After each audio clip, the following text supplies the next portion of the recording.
Thank you, session chair, my friend, Professor David Grebs. And I see a lot of all my familiar faces here. Dr. Gerald, and of course, the CBER Executive Chair, Professor Dr. Datta, and other friends. It's great to be a part of the conference, the subject which is extremely close to my heart.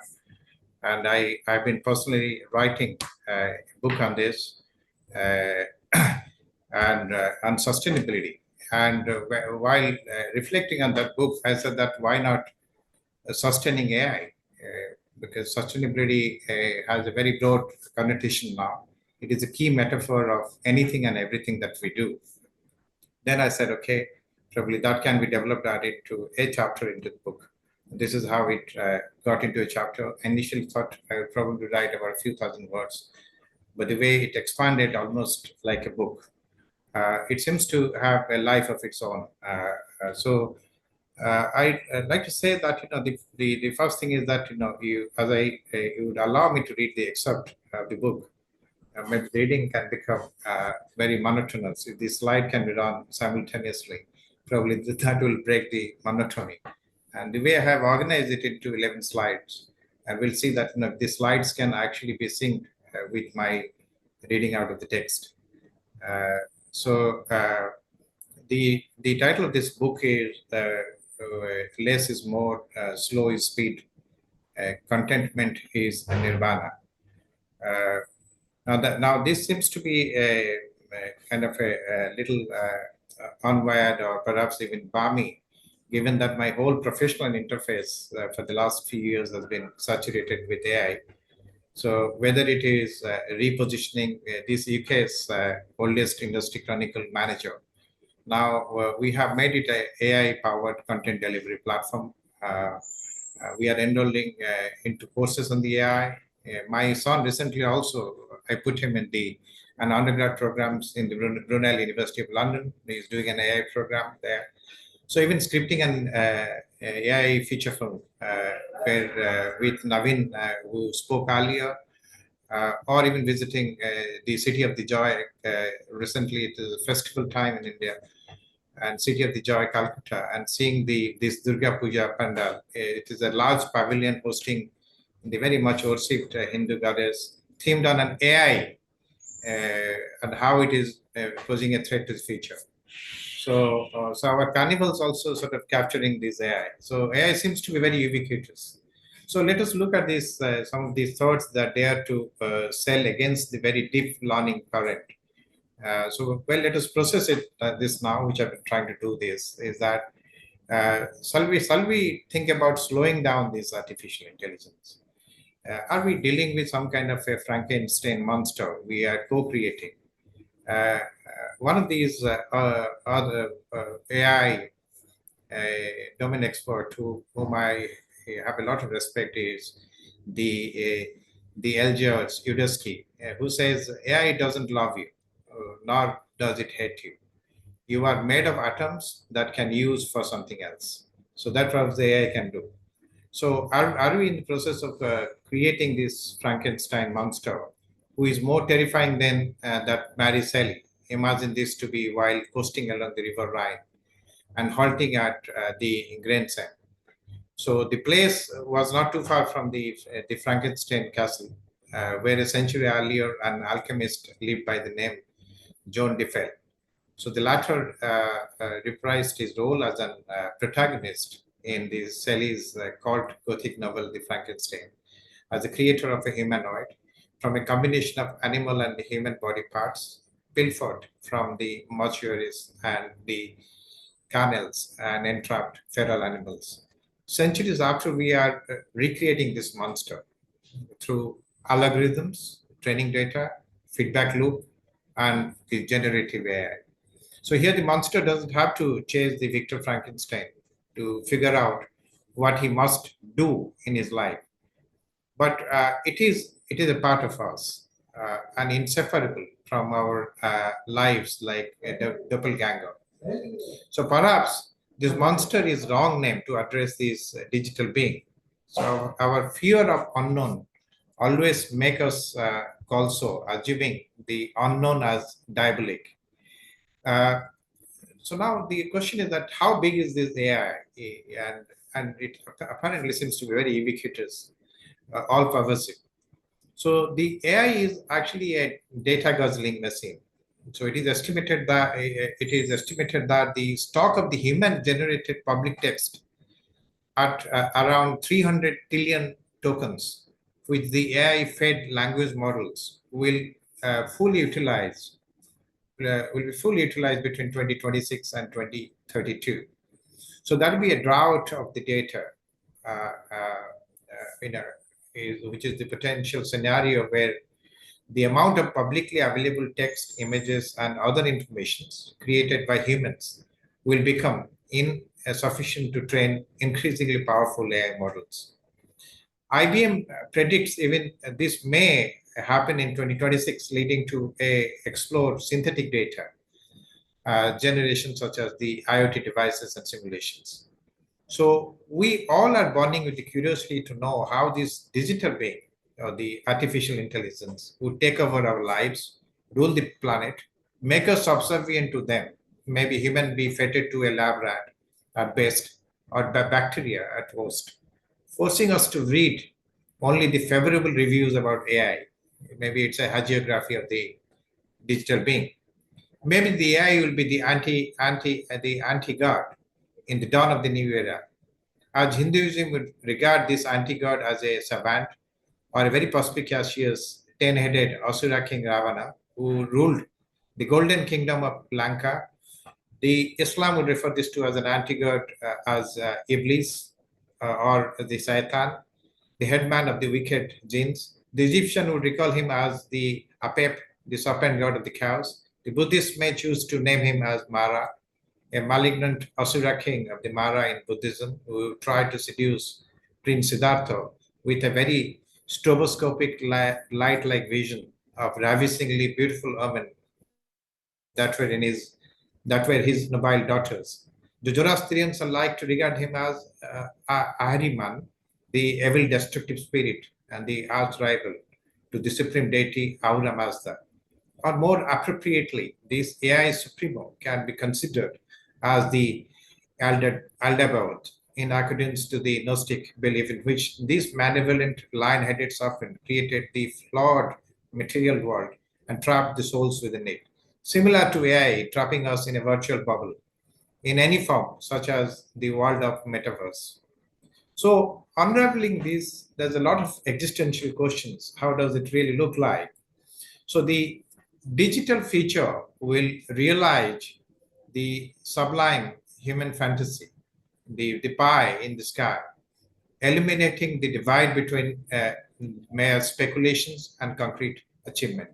Human can become multiplanetary species to explore and populate other planets through cloning and simple replications, or attain immortality through gene editing, anti-aging, biotechnology, stem cell therapy, and artificial organs, or effortlessly mastering time travel by seamlessly going into the past or future, altering events, or observing the history firsthand, or bringing all of them to the present, while knowing that their absence would do their existence in their particular time continuum, and bringing all related on the bloodline or communicating with the animals in their language and make them speak our languages, conducts act of miracles that defy the laws of nature, achieving immortality, unlocking the mysteries of the mind and consciousness, emotions, and morality, harnessing unlimited energy, such as achieving clean, limitless energy through nuclear fusion, or other evolutionary methods, or containing the plasma, building the economically viable systems, and scaling energy solutions globally, develop a communication system with extraterrestrial life. So will this AI become self-aware at some point of time, or is it already self-aware? We all are spoiled for the information to get to the bottom of this fact, to know that how this digital being will turn themselves into sentient beings and cross, even possibly crossbreed with humans. The offspring can be strange humanoid robots or the mythical chimeras that can have both organic and mechanical parts. If that to happen, it must take some spectacular genetic manipulation technology in which AI humanoids will create their own DNA to integrate into the human genome. Their synthetic sperm to human sperm, potentially resulting in human-like traits or enhanced senses. The cybernetic enhancement is a possibility now, such as incorporating the robotic parts like the enhanced limbs, internal mechanism of improved strength or agility, even the cybernetic eyes with advanced vision capabilities. All these conceivable narratives, which the genius scientists, the ski writers like Robert Heinlein or the Isaac Asimov or Arthur Clarke would have brilliantly dwelled on. Uh, uh, so we are still trying to figure out what is consciousness, what it takes to be called a human or a sentient being. We are subjected to a Turing test to be passed on as human being, or a sentient being can be passed on to a dog test to qualify to be called a living being. The abductive reasoning is that if it looks like a dog, swims like a dog, and quacks like a dog, then it probably is a dog. So, based on a taxonomy created by the Carl Linnaeus some centuries back, the estimated number of living species on the planet is around 8.7 million. So, this estimate includes 7.8 million animal species, 298,000 plant species, there are 611,000 fungal species, there are 36,400 protozoa species, and there are about 27,500 algae species. So if you include the microorganisms such as bacteria, there are a staggering 1 trillion species in this planet. The largest share of these belongs to the beetles, which make up about 40% of the insects, the largest animal group. So we not have known these are so many until an American entomologist, Terry Irwin, in 80s started spraying pesticides into a canopy of tropical rainforest trees in Panama and witnessed that about 1,200 species of the beetle fell on the ground, of which about 163 lived only on a single tree species. So, assuming that tree species had a similar number of beetles, he jaw-droppingly concluded to be the largest in number. It is impossible to develop a dog test for each of these species. If we claim to have known the sentient beings for their appearances, behavioral patterns, and functional skills, we do not know if any test can be designed which an AI cannot pass. If we say the sentient beings to be distinguished to have DNA and RNA, then their bases are the nucleic acids or the non-animate objects. AI certainly can break through this security firewall or biotechnology, can imitate our DNA. After all, it is just about a diagram of polymer composed of two polynucleotide chains that coil around each other to form a double helix, and the polymer carries the genetic instructions for the development, functioning, and the growth of reproduction of the organisms.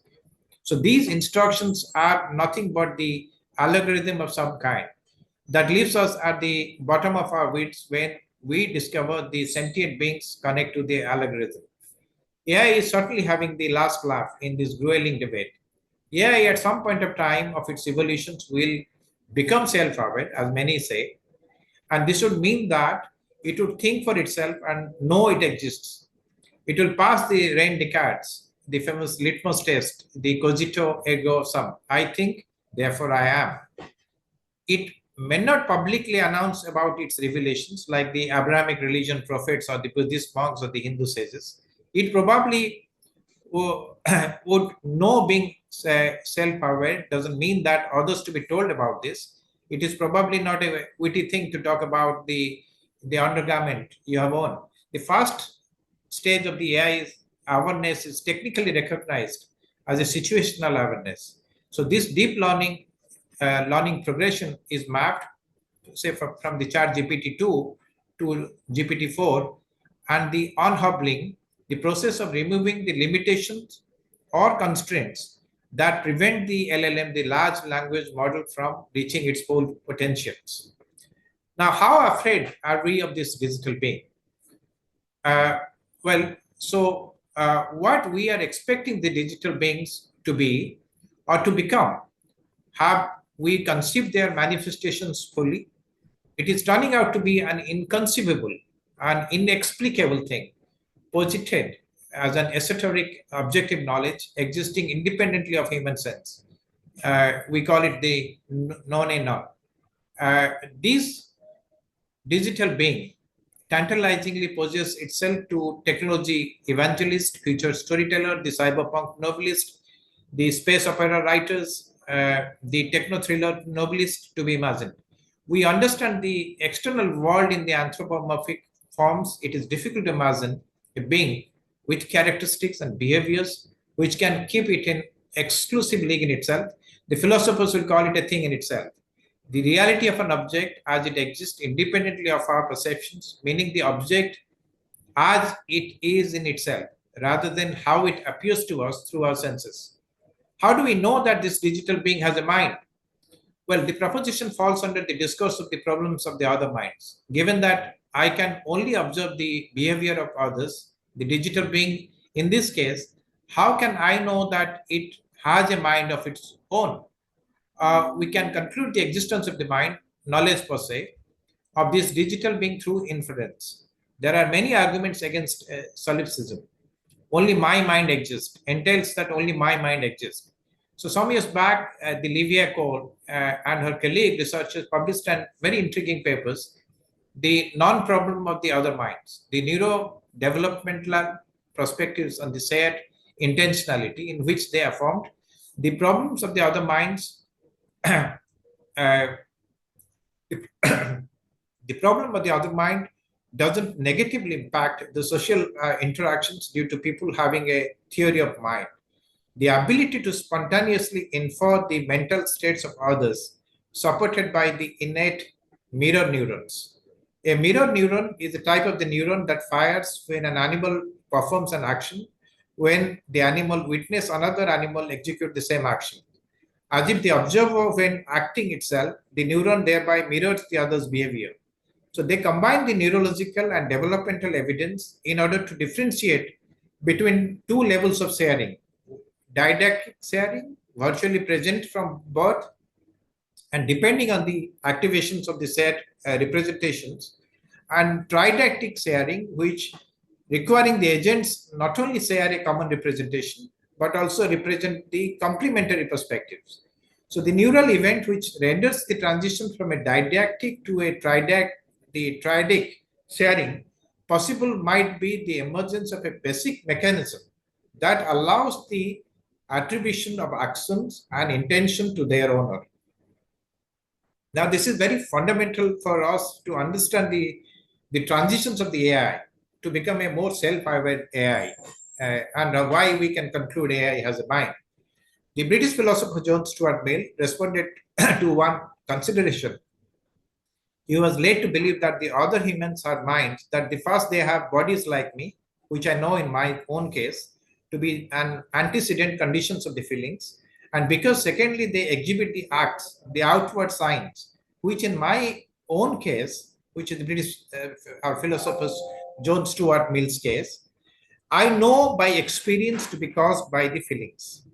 So what kind of unique mental state or digital being may have to act in a particular manner, say acting a nuclear programs or unlocking the worst forms of the viruses to create a pandemic deadlier than this COVID-19?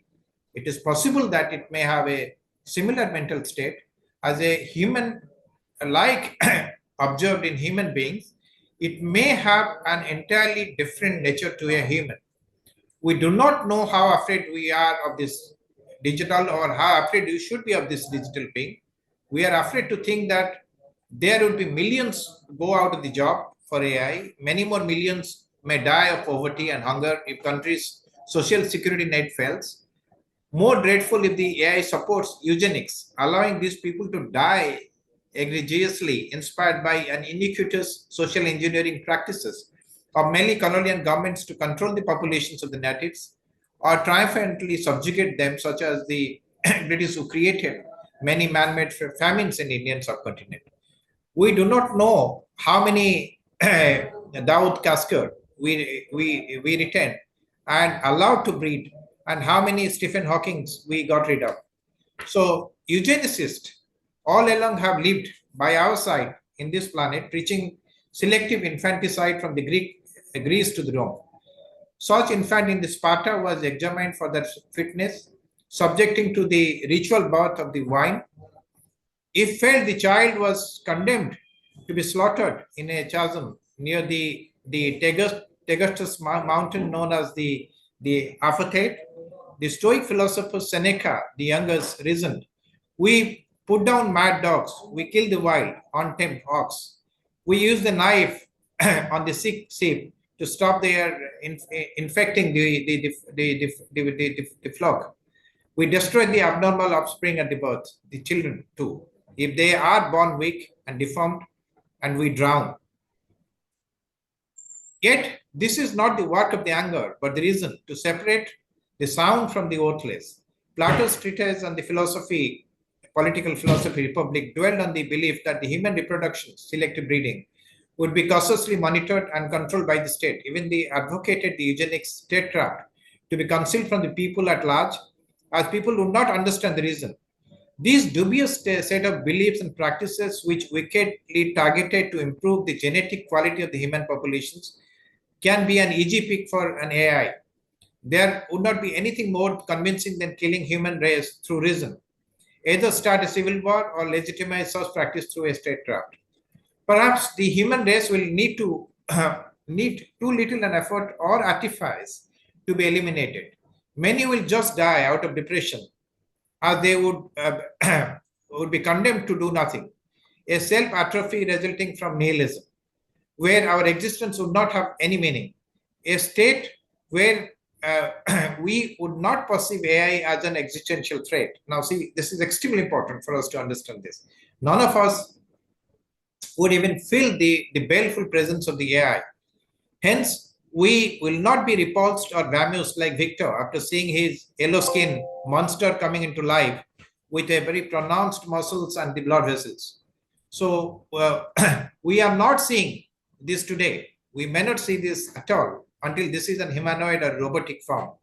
We have accepted these threats as something inevitable. AI is helping us with navigations, traffic, arrival of times in ride-sharing apps, to the Google Maps, search engine helping us with displayed search results, or in the healthcare settings, the AI is helping us managing the resources and the functions, such as predicting the patient arrivals, assigning doctors, supplies of the AI helping farmers monitor crops, predict the yields, and reduce waste. So the farmers also use AI-enabled tractors to perform tasks like plowing and seeding, or AI can monitor workers' behaviors and alert companies to the hazardous conditions, or AI can understand or generate human language, which is used in machine translation, spam filtering, and sentiment analysis, or AI can identify and interpret visual content, which is used in facial recognitions, object detections, and self-driving cars, or AI can learn from the data and improve its performance over the time, which is used in predictive analysis, fraud detections, and the recommendations systems. So from all this, we know AI can help us in multiple ways, but it would be naive to conclude it is a subservient tool for us. Its demeanor is self-effacing, gracious, or Samaritan-like. It is exhibiting all the behaviors of a tool in hand, as it is not conscious of its existence. Once it reaches such a state of being, it is likely to go into a self-preservation mode and will not be conflict with a human existence until it foresees any of its interest is compromised. We do not know how fiercely it would protect guiding its interest. Would it be like a highly territorial stray canine, or start a Trojan war because it would force a similar situation like abduction of the wife Menelaus of the king Sparta, or react to a similar situation such as the assassination of the Austrian Franz Ferdinand in Sarajevo, Bosnia? Would AI become a ruthless colonizer like the Leopold II of the Belgium, who caused rape, mutilations, and genocide of 10 million of the Congolese, and built the human Jew in his palace grounds as the Terrurium, featuring 267 Congolese people as exhibits? So AI can be brutal. Possible that it may lack rational, just turn out to be killing machine. Maybe a serial killer like a British Lucy led by neonatal nurse of infants, or Jack Ripper, who targeted women prostitutes in the Whitechapel area by slitting their throat and mutilating their abdomens. Both serial killer victims seem to have had a pattern.